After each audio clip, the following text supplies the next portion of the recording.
Assalamualaikum warahmatullahi wabarakatuh. Selamat pagi anak-anak semuanya. Apa kabarnya nih hari ini? Masih semangat? Masih ceria? Sudah mandi belum nih? Nah, semoga kalian semua sudah mandi, sudah siap untuk belajar ya. Semoga kalian semua selalu dalam lindungan Allah dimanapun berada. Nah, anak-anak, insya Allah hari ini kita akan belajar tema 5, subtema 1, pembelajaran yang kedua dan 3.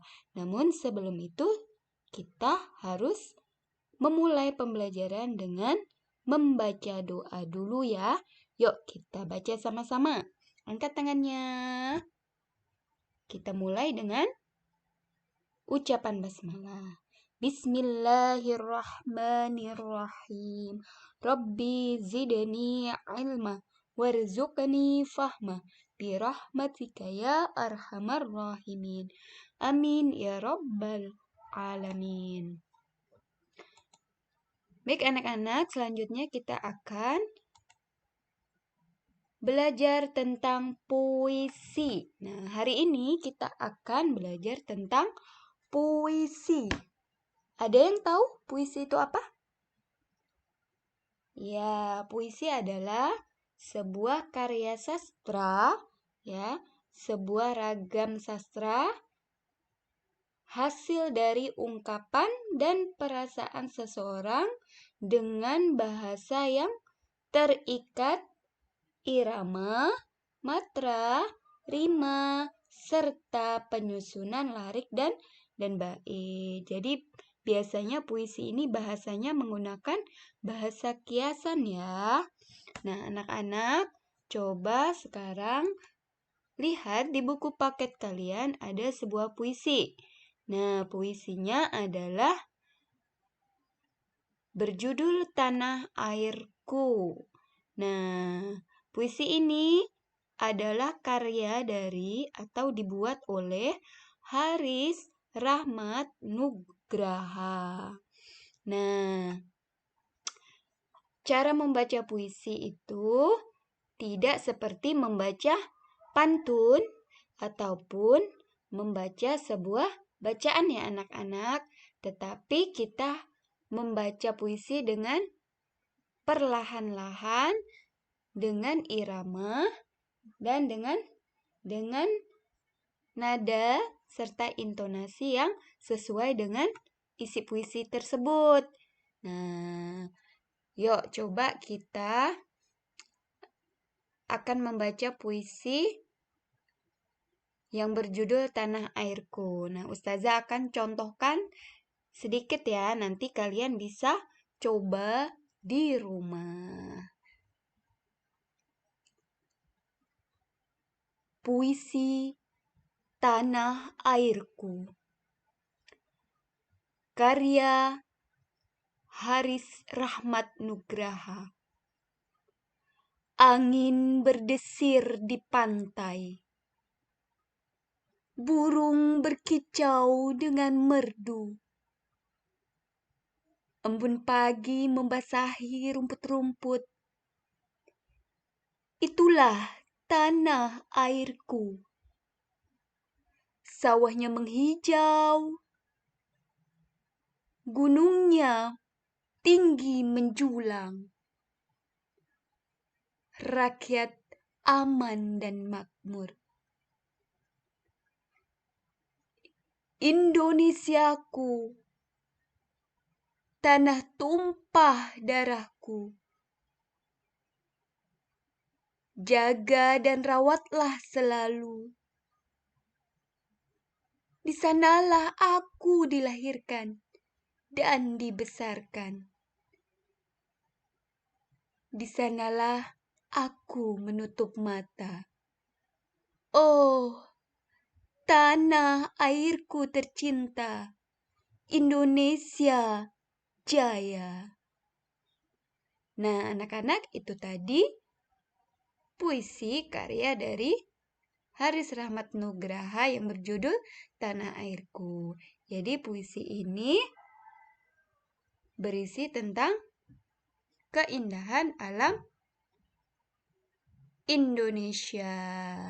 Ya, jadi keindahan alam Indonesia yang harus dijaga dan dirawat. Nah, anak-anak, selanjutnya setelah kita membaca puisi, kita juga harus memahami jika ada sebuah pertanyaan yang berhubungan dengan puisi tersebut, kalian harus bisa menjawabnya dengan tepat sesuai isi puisinya. Yuk, coba kita jawab bersama-sama puisi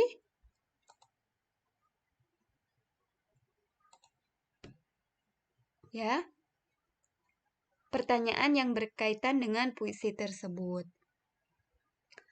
Nah, di sini nomor 1 nih.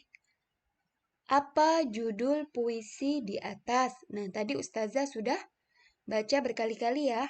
Judul puisinya tadi apa, sayang? Iya, judul puisinya adalah Tanah Airku. Nah, yang kedua. Siapa pencipta dari puisi di atas? Iya, penciptanya adalah Haris Rahmat Nugraha. Nah, yang ketiga, di manakah pencipta puisi itu dilahirkan dan dibesarkan?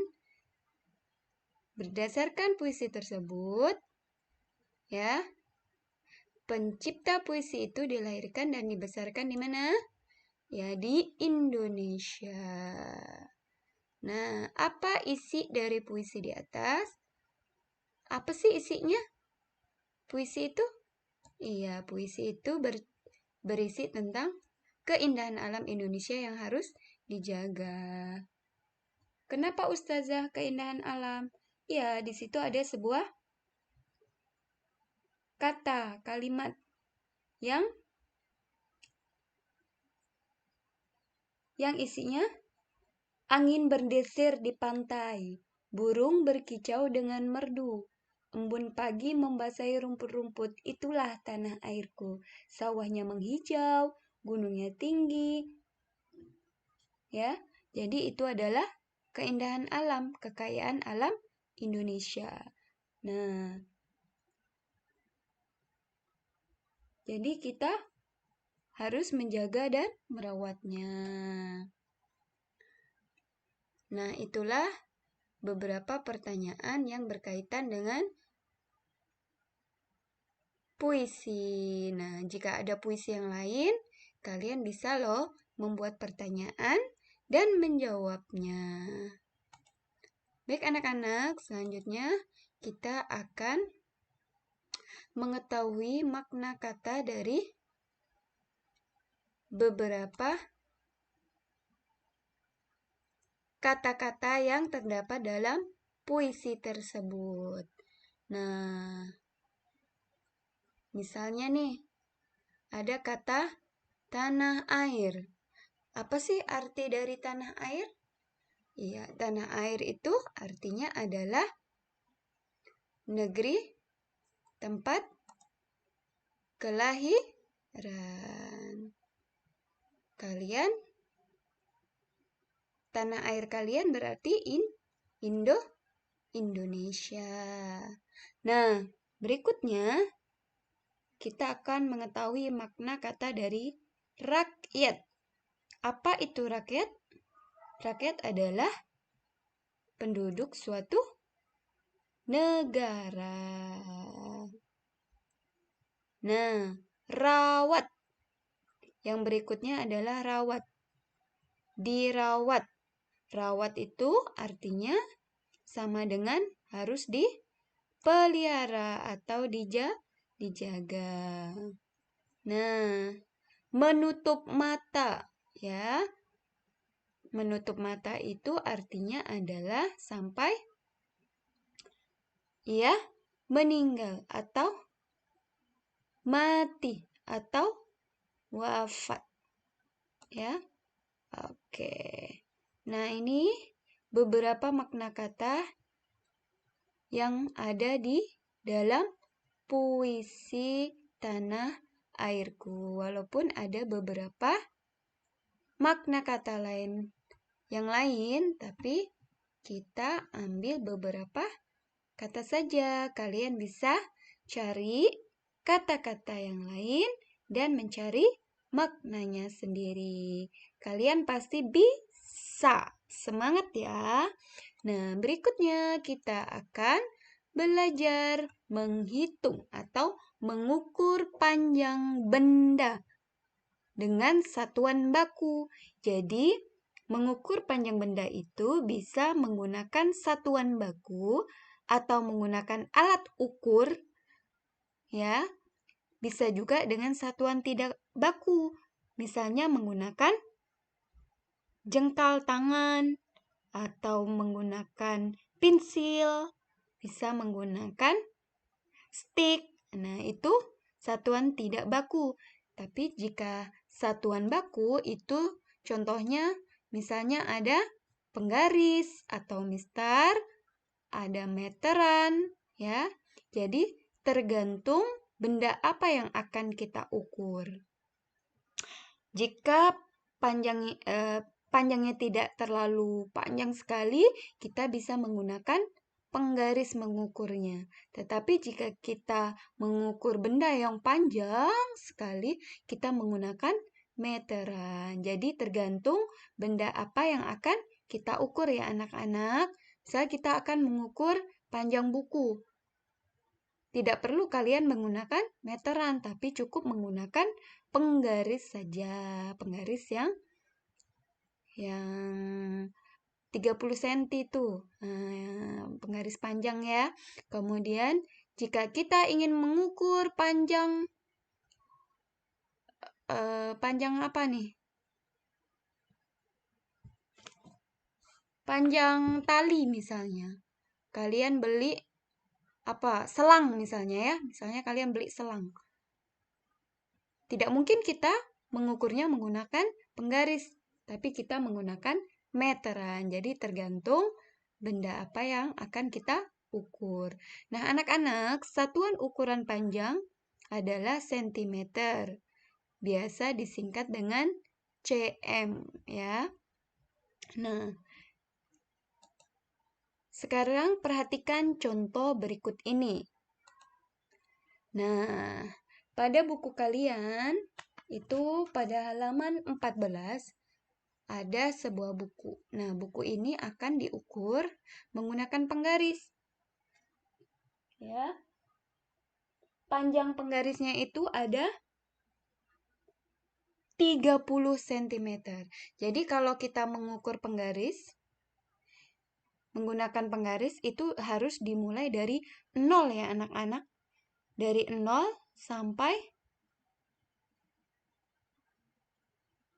panjang buku ini habis. Misalnya nih dari awal nih. Dari sini ujung-ujung buku nih, batas buku sampai sini. Nah, berapa panjangnya? Kemudian kita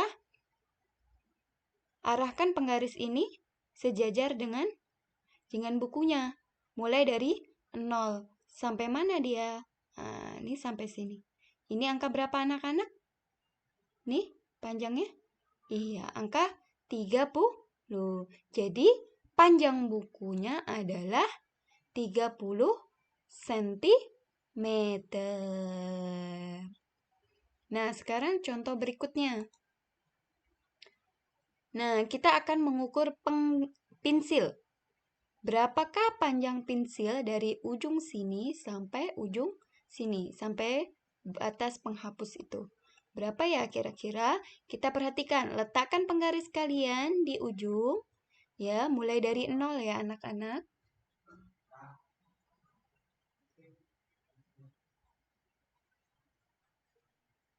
Sampai batas akhir ini. Ya. Sampai batas akhir. Ini berapa panjangnya? Iya, kalian tidak usah susah-susah untuk menghitungnya sebetulnya. Di sini kan ada angka nih, ada angka-angka ya anak-anak. Nah, kalian tinggal lihat saja angkanya ini ada angka berapa. Jadi panjang pensilnya adalah 20 sentimeter. Nah, berikutnya kita akan mengukur pensil yang lain. Nah, ini pensil berapa panjangnya? Kita lihat dari batas ini sampai ujung ya. Nah, dari 0 sampai angka berapa ini?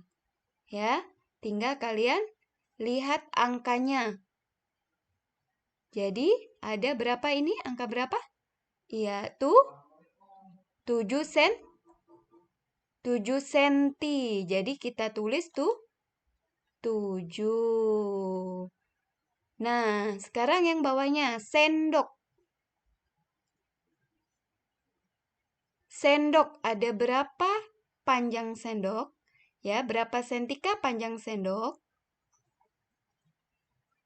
Kita lihat, ini batasnya. Dari ujung sini sampai ujung sini. Ada berapa senti? 0, 1, 2, 3, 4, 5. Karena sampai sini. Jadi panjang sendok ada 5 cm. Nah, sekarang ini ada obeng. Dari ujung 0 sampai batas yang tajam ini. Ada berapa? Iya. 1, 2, 3, 4, 5, 6, 7, 8, 9, 10, 11, 12, 13, 14. Karena ujungnya ini ada di angka 14. Tulis 14. Nah, sekarang ini ada permen. Ini permen. Berapakah panjang permen ini? Lihat dari atas, ujungnya ini 0 sampai sini. Ya, lurus ya. Berapa senti panjangnya? Ya, ada 9 senti. Jadi, untuk mengukur benda ya, mengukur panjang benda menggunakan penggaris itu sangat mudah ya anak-anak. Jadi, kalian cukup ambil penggaris, kemudian kalian letakkan dari mulai 0 ya sampai panjang benda itu habis. Kalian tinggal arahkan, luruskan. Ada berapa panjangnya? Lihat angkanya. Baik anak-anak, selanjutnya berdasarkan pengalaman-pengalaman kalian yang sudah kalian pelajari sebelumnya, ya, kalian sudah belajar tentang pengamalan sila 1 sampai 5, ya, pada buku tema-tema 1, 2, 3, dan 4. Nah, pada hari ini kita akan mengulang kembali, ya, supaya kalian lebih paham. Baik, sebelum Ustazah akan memulai contoh dari pengamalan sila kedua Pancasila, masih ingat bunyi sila kedua itu apa? Iya, bunyi sila kedua adalah kemanusiaan yang adil dan beradab. Jadi, pada bunyi sila kedua ini kita diajarkan untuk saling berbagi, saling membantu. Jadi, jiwa sosial kita harus bekerja nih. Jiwa sosial kita harus tinggi. Nah, coba perhatikan bacaan di samping ini. Dalam rangkaian kegiatan Muharram Day, warga kompleks Rumah Salman memberikan santunan kepada anak yatim piatu dan duafa. Memberikan santunan adalah salah satu bentuk gemar melakukan kegiatan tolong-menolong di antara sesama manusia. Gemar memberikan bantuan kepada orang yang membutuhkan adalah salah satu bentuk dari pengamalan sila kedua Pancasila. Nah, anak-anak, apakah kalian suka menolong? Iya, Ustazah berharap kalian suka menolong ya. Karena ketika kita berbuat baik kepada orang, insya Allah orang juga akan berbuat baik kepada kita. Nah, coba perhatikan gambar yang Ustazah tampilkan berikut ini. Kita akan memasangkan yang termasuk pengamalan sila kedua Pancasila. Nah, ini adalah kegiatan-kegiatan yang ada di lingkungan rumah. Ya, kita tarik garisnya jika itu merupakan pengamalan sila kedua. Nah, kita lihat gambar pertama. Ini ada ayah dengan anak. Apakah ini termasuk pengamalan sila kedua? Iya, termasuk. Karena ini sama-sama saling tolong-menolong dalam membersihkan halaman. Nih, ayah menyapu, ini mengangkut tanaman, ya, memindahkan tanaman. Kemudian berarti ini adalah contoh dari pengamalan sila kedua. Nah, yang berikutnya. Ini ada kebakaran rumah. Nah, ketika ada orang yang tertimpa musibah, kita harus membantunya sebisa kita. Nah, salah satu yang dilakukan warga adalah dengan menyiram apinya supaya apinya cepat padam, ya, cepat mati. Jadi ini adalah termasuk pengamalan sila kedua Pancasila. Nah, yang berikutnya coba perhatikan. Ini ada sekelompok orang, ya, beberapa orang yang mengumpulkan bantuan, ya, yang akan disalurkan ke orang-orang yang tertimpa musibah atau orang-orang yang membutuhkan bantuan. Akan dikumpulkan di suatu tempat, kemudian nanti akan disalurkan untuk membantu orang. Nah, apakah ini termasuk pengamalan sila Pancasila yang kedua? Iya, termasuk. Nah, coba kita lihat. Di sini ada kegiatan kerja bakti. Ini orang-orang sedang sibuk membersihkan dan bergotong royong.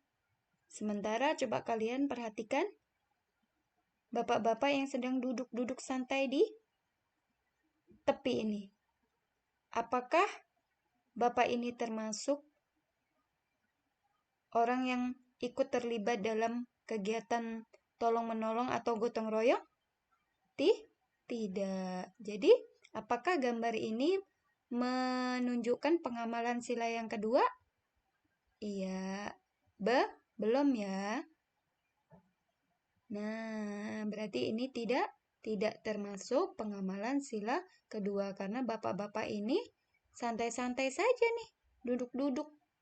Sementara yang lain bekerja. Seharusnya bapak ini ikut terlibat dalam kegiatan gotong royong ini, ya, saling menolong ini. Nah, anak-anak, itulah beberapa contoh dari pengamalan sila Pancasila yang kedua.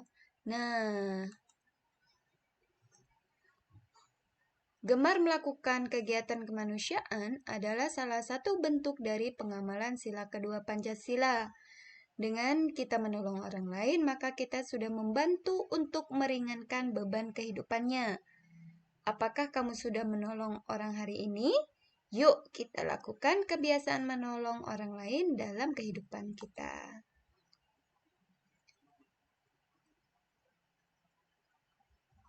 Baik anak-anak, sampai di sini dulu pembelajaran kita hari ini. Insya Allah kita akan bertemu besok di video pembelajaran berikutnya. Ustazah akhiri, wassalamualaikum warahmatullahi wabarakatuh.